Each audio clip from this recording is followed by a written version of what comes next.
ముందుగా మీ అందరికీ ఒక విషయం చెప్పాలా. ఏదైనా ఒక కష్టం వస్తే లేదా ఏదైనా ఒక గట్టి సంకల్పం తీసుకుంటే మనందరం దేవుని దగ్గరికి వెళ్ళి దేవునికి మొక్కి ఆ పనేదో మనం మొదలు పెట్టుకుంటాం. మరి అలాగనే మన పని సక్సెస్ఫుల్గా పూర్తయిన తర్వాత, మన సంకల్పం సక్సెస్ఫుల్గా విజయవంతంగా పూర్తయిన తర్వాత మళ్ళీ అదే దేవుడి దగ్గరికి వెళ్ళి మనం ఒక్క నమస్కారం పెట్టి కొబ్బరికాయ కొట్టి మనం కృతజ్ఞత చూపిస్తాం. మరి ఈరోజు కనిపించని దేవుడి కోసం మనం ఇంత చేస్తాం. మరి ఈరోజు ఈ ప్రాంత కష్టాలు చూసి ఈ ప్రాంతంలో ఉన్నటువంటి వేలాది మంది ఎందుకు చనిపోతున్నారో కూడా తెలియకుండా తండ్రి యొక్క కట్టెను మోసినటువంటి సందర్భం ఉంది. ఒక కుర్రవాడు తన తల్లి యొక్క శవాన్ని మోసినటువంటి సందర్భం ఉంది. మళ్ళీ అదే కుటుంబంలో కొడుకు కూతురు యొక్క శవాన్ని మోసినటువంటి సందర్భాలు అనేకం చూశాం. ఇక్కడ ఉన్నటువంటి వైద్యుడిగా నేను ఇలాంటి అనేకమైనటువంటి సంఘటనల్ని ప్రత్యక్షంగా చూడటం జరిగింది. జనరల్గా ఎప్పుడు అంటూ ఉంటారు, దేవుడు ఎప్పుడు కూడా నేరుగా రాడు, దేవుడు తన రూపాన్ని మనుషుల రూపంలో పంపిస్తాడు అని.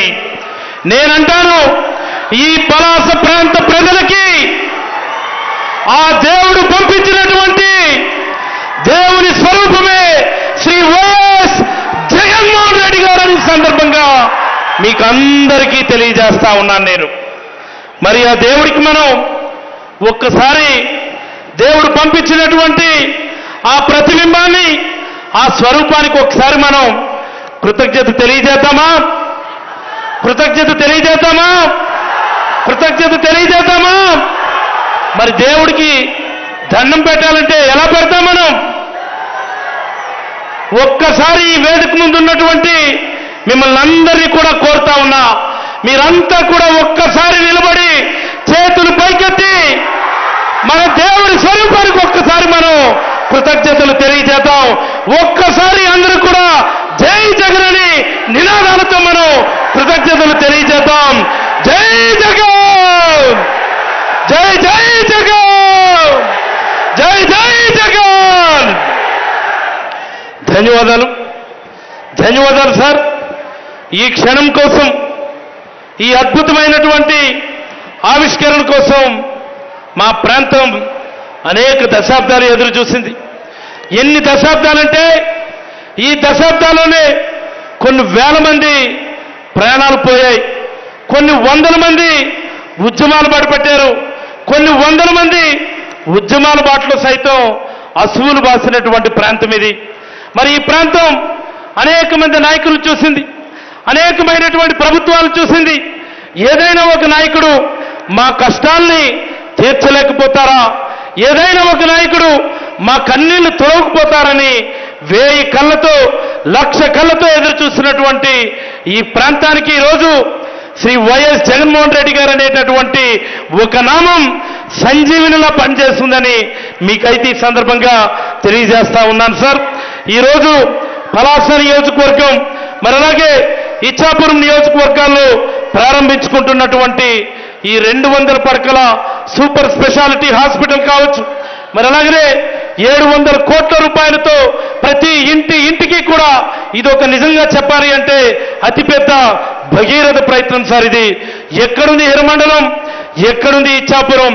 హిరమండలం నుంచి నదులు దాటి, అడవులు దాటి, రైల్వే లైన్లు దాటి, హైవేలు దాటి, ఫారెస్ట్ దాటి అనేకమైనటువంటి అడ్డంకులు దాటుకొని ఈ భగీరథ ప్రయత్నం ఈరోజు ఇచ్చాపురం చివరున్నటువంటి పురుషోత్తపురం సైతం వెళ్తా ఉందంటే నిజంగా ఇది మీ సంకల్పానికి నిదర్శనమని సందర్భంగా మీకైతే తెలియజేస్తా ఉన్నాం సార్. మరి అలాగనే ఇదే ఈరోజు మరొక గొప్ప కార్యక్రమానికి మీరు శ్రీకారం చుట్టారు సార్.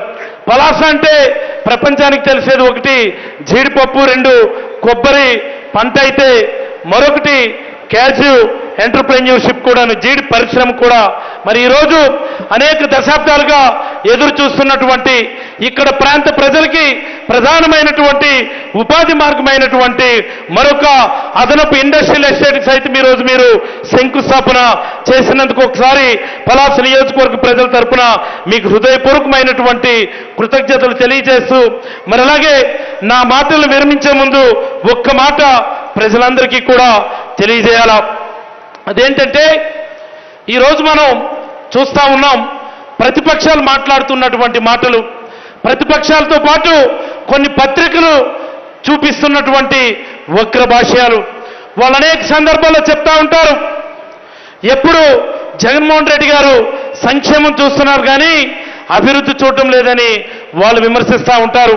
వాళ్ళందరికీ నేను చెప్పేది ఒకటే, ఈ వేదిక ద్వారా నేను అడుగుతా ఉన్నా ప్రతిపక్ష నాయకులు కానీ ప్రతిపక్ష పత్రికలు కానీ మీరు ఏ గ్రామం అన్నా తీసుకోండి, ఈ నియోజకవర్గమే కాదు ఈ రాష్ట్రంలో ఉన్నటువంటి ఏ గ్రామం అన్నా తీసుకోండి, ఆ గ్రామానికి వెళ్ళిన వెంటనే మనకి ఆహ్వానం పలుకుతా ఉన్నటువంటి సచివాలయాలు, రైతు భరోసా కేంద్రాలు, విలేజ్ హెల్త్ క్లినిక్ అభివృద్ధిలో భాగం కాదా అని నేను అడుగుతా ఉన్నాను. నేను ఈరోజు దశాబ్దాలుగా నిర్లక్ష్యానికి గురైనటువంటి విద్యా వ్యవస్థ, ఈరోజు జగన్మోహన్ రెడ్డి గారు అనేటటువంటి ఒక సంఘ సంస్కర్త వల్ల నాడు నేడు అన్నటువంటి ఒక గొప్ప పథకం వల్ల ఈరోజు మళ్ళీ పునరుజ్జీవనం గావించి ప్రతి గ్రామంలో కూడా బ్రహ్మాండంగా ఈరోజు ఆహ్వానం పలుకుతా ఉన్నటువంటి స్కూల్స్, ఇది అభివృద్ధిలో భాగం కాదా అని నేను అడుగుతా ఉన్నా. ఎప్పుడు చెప్తా ఉంటారు ఉత్తరాంధ్ర ప్రజలు వలసలు వెళ్ళిపోతా ఉన్నారు, ఇక్కడ ఉపాధి దొరకడం లేదు, ప్రభుత్వాలు దృష్టి పెట్టడం లేదని. నేను అడుగుతా ఉన్నా ఈరోజు జగన్మోహన్ రెడ్డి గారి వల్ల మాత్రమే మూలపేట పోర్టు పనులు జరుగుతూ ఉన్నాయి. మూలపేట పోర్టు పనులు పూర్తయితే ఈసారి శ్రీకాకుళం జిల్లా నుంచి వలసలు వెళ్ళడం కాదు, శ్రీకాకుళం జిల్లాకే వలసలు మొదలవుతాయని చెప్పి కూడా ఈ సందర్భంగా మీకు అందరికీ తెలియజేస్తా ఉన్నా.